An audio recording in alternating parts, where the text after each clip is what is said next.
Hello everyone, welcome back to the channel. In this video I'm gonna create a quick in-depth comparison review about these two IT management platform, which is Atera and ConnectWise. So let's dive into it. In 2025, Atera stand out as an all-in-one IT management solution tailored for small to mid-sized IT teams and MSPs. It combines remote monitoring and management, which is RMM, and the PSA for professional service automating, patching, and help desk features into a simple, easy to use interface.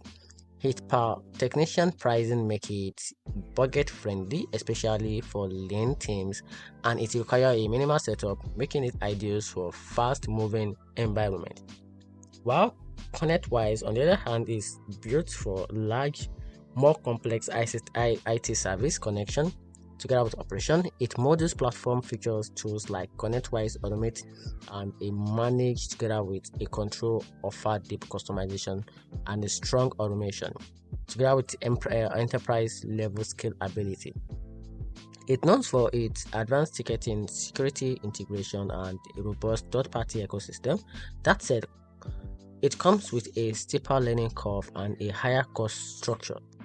And here's the real conclusion about the two platforms. So to help you decide which of these IT management platform will be a better choice and an easy way on to automate your work. So choose Atera, or Atera is best for teams that want a simplicity, fast deployment, and a predictable pricing, while ConnectWise wins for MSPs that needs the deep automation, complex workflow, and a full scale ability, assuming they were ready for the complexity that comes with it. And that's it. Hope you find the video a little bit more helpful. If you did, turn on the revision button and subscribe for more reviews. Thanks.